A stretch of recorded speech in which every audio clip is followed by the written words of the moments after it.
इसलिए हम नहीं कहते काम, क्रोध, लोभ, मोह, अहंकार छोड़ो, पर उसके लिए बदल दो। बदलने का तरीका क्या है? काम। आश्रम 4 प्रकार के हुआ करते हैं, गृहस्थ, वानप्रस्थ और संन्यास और ब्रह्मचर्य। तो उद्देश्य कहने का यह है, सबसे बड़ा आश्रम कौन सा हुआ करता है? गृहस्थ आश्रम। गृहस्थ ना होता तो संन्यास कहां से आता? ब्रह्मचर्य कहां से? ब्रह्मचर्य क्या है? ब्रह्मचर्य वो चीज है गृहस्थी में भी कर सकते हैं। दूसरा उद्देश्य कहने का यह है, यदि इनके लिए बदल दो। क्रोध, क्रोध, क्रोध किसी दूसरे पर ना दिखाना। आपके लिए समय निकला जा रहा है भजन करने का, तो स्वयं क्रोध यदि उसी प्रभु परमपिता परमात्मा को दिखाएंगे, हे प्रभु आपने मेरे लिए ऐसे जाल में फंसा दिया है ताकि मुझे भजन करने का भी मौका नहीं मिल रहा है। लेकिन संसारी किसी व्यक्ति पर क्रोध न दिखाए। मोह, मोह, मोह क्या होता है? मोह के लिए भी बदल दो।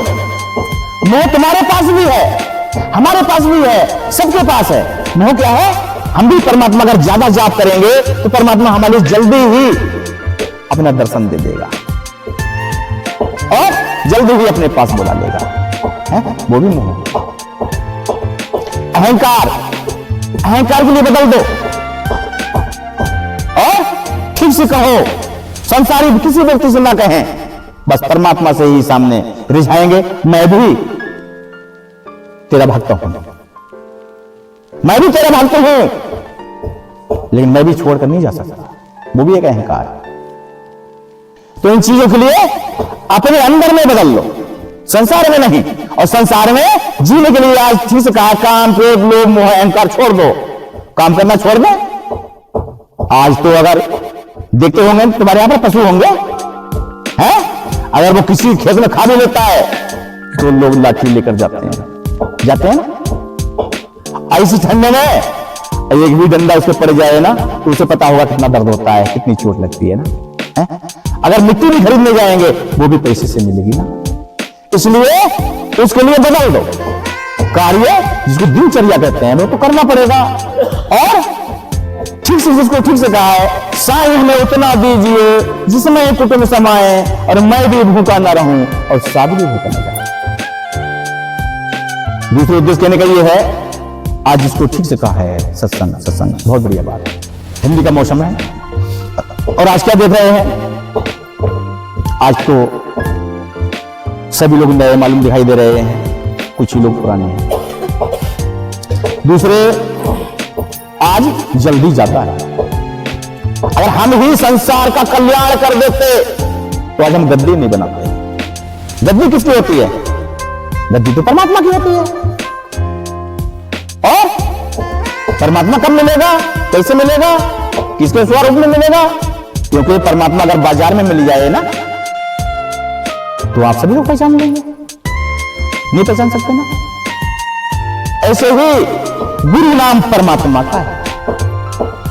किसी भी संस्था में जाएंगे ठीक से बोलेंगे गुरु जी, गुरु नाम एक ही है।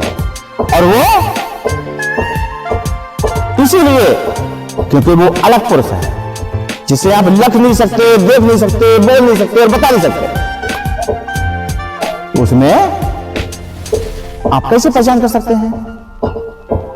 इसीलिए समय का फकीर के लिए गुरु चुनते हैं, उसका स्वरूप अपने हृदय में बसाते हैं। और जब भी परमात्मा का जाप करते हैं तो सबसे पहले गुरु का ही जाप करते हैं। और उसका स्वरूप हृदय में क्यों बसाया जाता है? जबकि हम जाप करते करते ये भूल जाते हैं हमारा कौन है और हम किसके हैं। उस परमात्मा के नाम में इतने तल्लीन हो जाते हैं, इतने तल्लीन हो जाते हैं, इतने तल्लीन हो जाते हैं ताकि अपना आपा खो बैठते हैं। तो उसी गुरु का स्वरूप जो भी होता है, तो गुरु के ही स्वरूप में वो परमात्मा आपके लिए दीदार होगा और दर्शन होगा, वही आपसे बात करेगा। जिसको ठीक से कहा है, गुरु की मूरत मन में ध्यान, गुरु शब्द मंत्र मन माना। तो उद्देश्य कहने का ये है। और आज क्या देखते हैं? आज ये देखते हैं गुरु जी जल्दी करो, जल्दी करो। तो जल्दी, समय से पहले और भाग्य से ज्यादा कुछ नहीं मिलता है। हमारे पास केवल दुआ है, क्योंकि जल्दी के लिए एक कहानी याद आई। यदि एक बूढ़ा थी, बूढ़ा बेचारी बहुत बड़ी गरीब थी, उन्होंने एक पड़वा बटाई में ले लिया था। पड़वा, भैंस का बच्चा बटाई में ले लिया था आधे पर। उसके लिए रोज सानी खिलाते थे, चुगाते भी थे, मिलाते थे, उनकी बहुत बड़ी सेवा करते थे। और करते करते वो तगड़ा, यदि दुपट्टा बहुत बड़ा मोटा ताजा बना।